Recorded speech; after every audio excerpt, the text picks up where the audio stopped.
Hey, good morning, boat friends. 5 o'clock in the morning. In the distance there, you see the lee Tregurtha. Give you a shot of the Duluth skyline. It's about 40 degrees. I mean, excuse me, 14 degrees. 40 degrees, I'd be sitting out here in shorts. Remember, it's 5 a.m. here. I'm just getting out here. Hopefully, you are still in bed. 14 degrees, light wind, beautiful morning to capture the lee Tregurtha coming in for winter layup.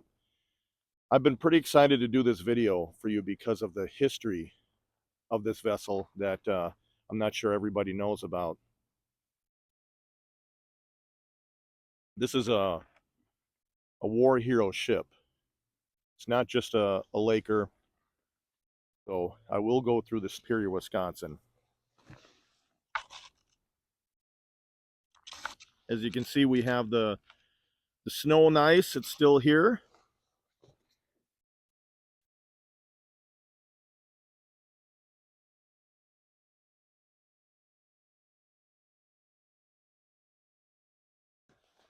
That's not going anywhere anytime soon either.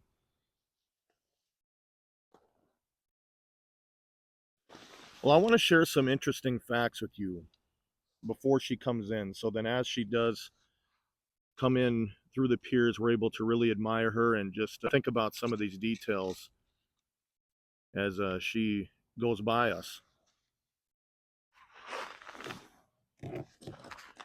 So again, this is the Lee A. Tregurtha, 826 feet in length. She is owned and operated by the Interlake Steamship Company. Now the history, though, this is really where we get into it. So she was purpose-built in 1942 as a World War II tanker. Her original name was the Chihuahua. This is a combat hero ship. I mean, this served in World War II in the Atlantic and the Pacific Ocean, and she fueled numerous warships during that time. And what I'm going to do is I'm going to zoom in on the side of the pilot house because she has battle ribbons that represent her distinguished service. And she also has 2 battle stars for wartime action. And this is a very heavily modified ship. Again, she's 826 feet in length.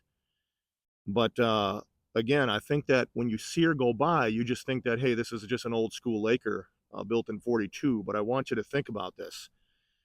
And the one interesting piece here that I found out and I verified, and it actually mentions this on the Interlake Steamship Company's actual official site for this ship.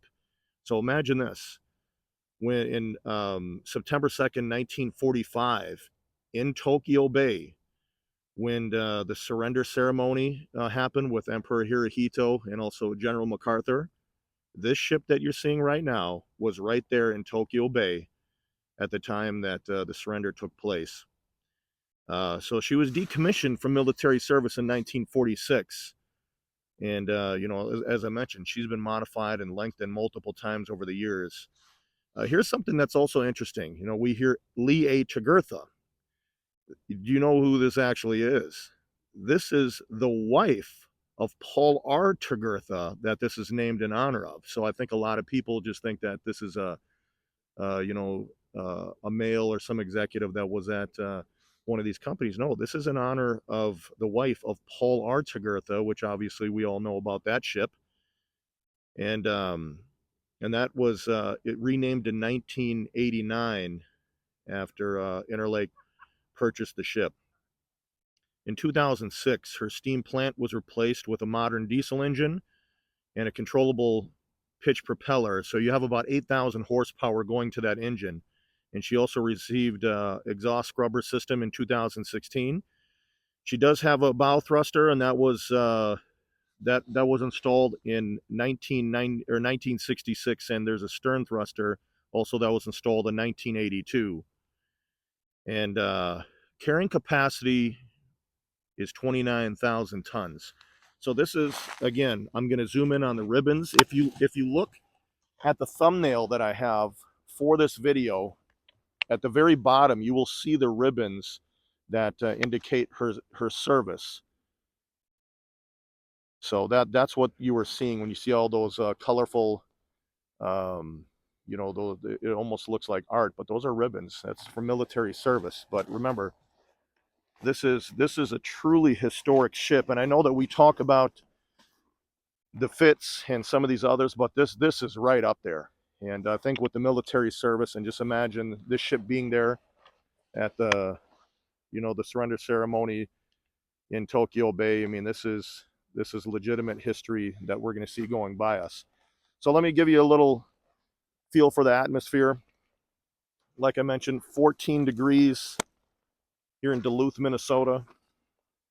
The aerial lift bridge is fully raised. As I mentioned, the wind was pretty calm, so you take a look there at the flag. Let me zoom in there for you. Not much in the way of wind. The actual water current in the canal, if you've joined me with the videos in the past, that small light in the middle of the screen, that amber yellow light, that just means that there is not really much from a condition standpoint that the captain is going to have to worry about, either inbound or outbound current. Now let's walk over here and get a good spot. There are some people that are down here. This is a, you know, the final voyage of the season for this incredible ship.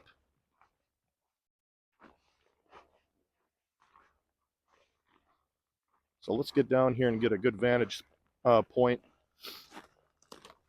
I was watching on AIS, that's marine traffic, where you're able to watch the movements in ships via their GPS. I saw the tugs of Missouri and Kentucky really helping out, clearing ice in the harbor and around the Fraser Shipyards. It's the final destination here for winter layup for the Tregurtha.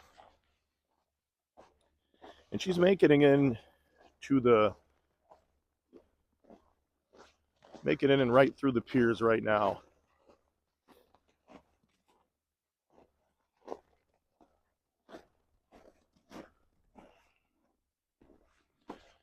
Let me get a vantage point down here along the canal wall for you.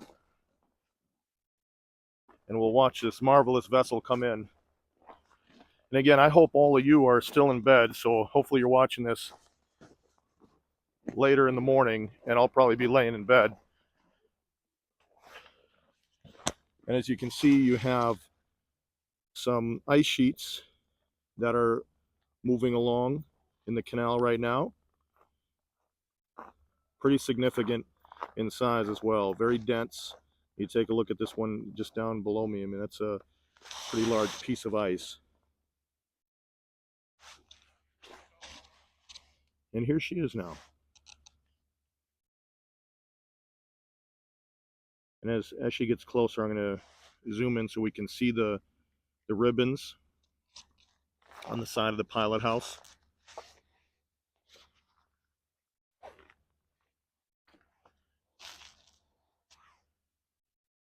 You know, it's 5 in the morning. Guess what? This is definitely worth coming down and checking out.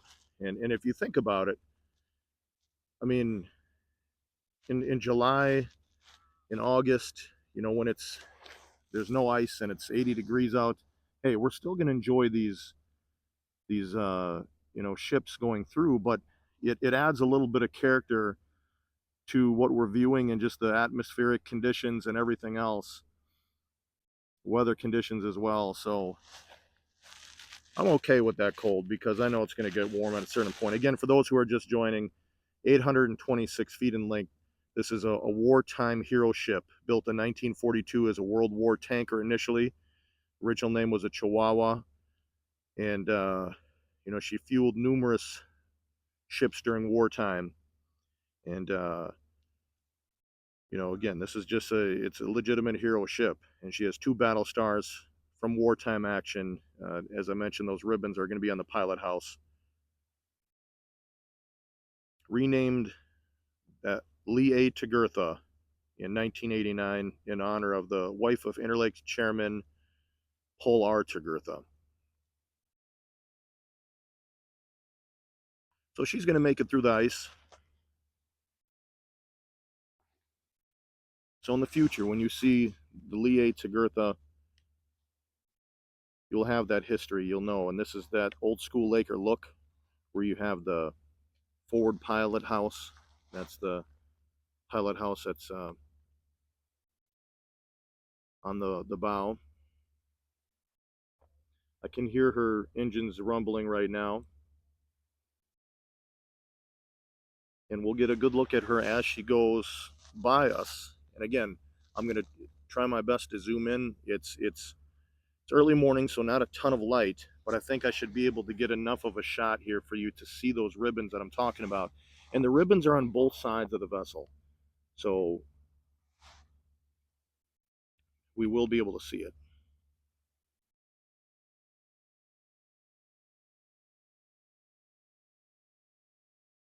A lot of history, as I mentioned.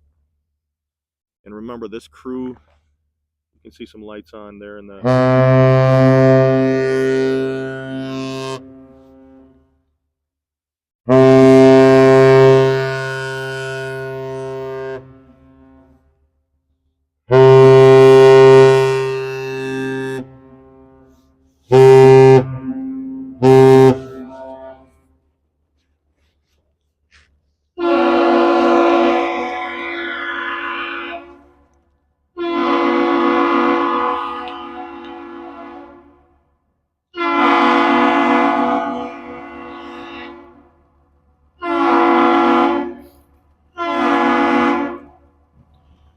and let's take a look at those ribbons now.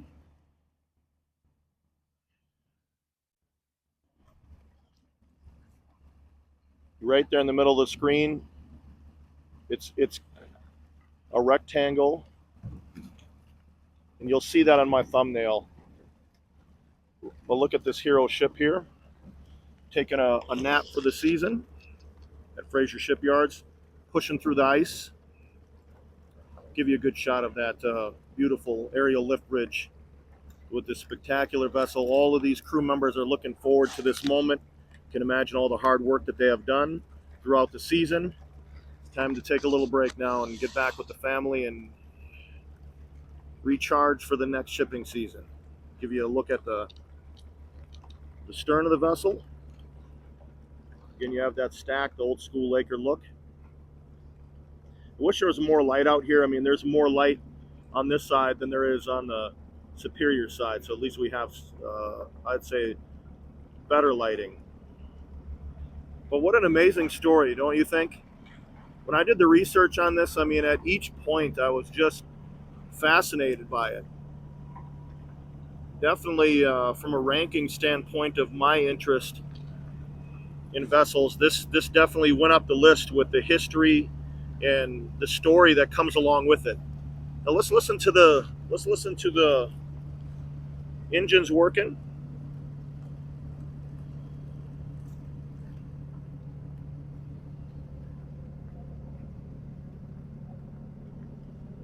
What a beautiful ship.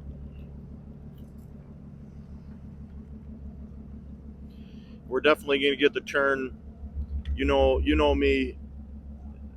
I don't bail when it's time to make that turn going under the bridge. I love watching this, and it gives us even more reason to watch this. The one thing that I really do like about Lakers like this is that when they make that pivot, so you can see, as I mentioned before, you have the bow that goes to the port side and the stern that goes to the starboard, and especially if you're moving in this direction, that is the sides. Take a look at this. You know, for those of you that are up watching this live, there's a lot of you. You're an early riser like I am, but you got to admit the people right now that are on the West Coast watching this Pacific time zone, that's a little too early. So hopefully you are part of the group that is watching this later in the morning after you woke up. Look at this though. Just think of that ship in Tokyo Bay being there part of that ceremony with General MacArthur. I mean, it's just amazing to think about. then we're sitting here in the year 2023 in Duluth, Minnesota, watching her right now.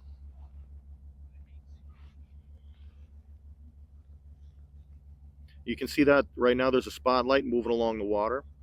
And like I mentioned before, we have the tugs Missouri and Kentucky. We're really moving around Fraser Shipyards. That's where she's going to be going for winter layup.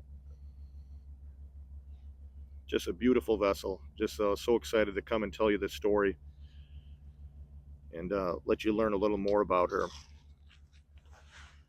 So the other ship or barge tug combination I'm waiting on is the Victory, that is having some issues with ice.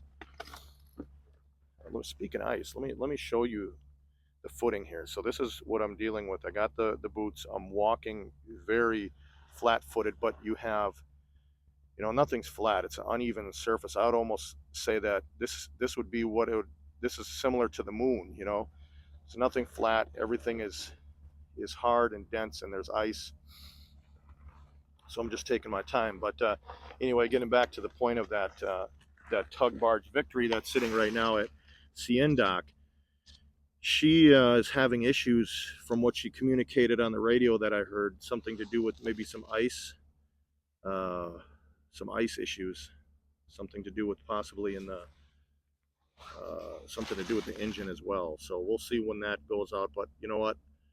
I set my alarm. I'm really happy that I was able to share this experience with you. I'm really happy. Made my day, and the day hasn't even really started. Think about that. So I'm good to go. Take a look at these ice sheets.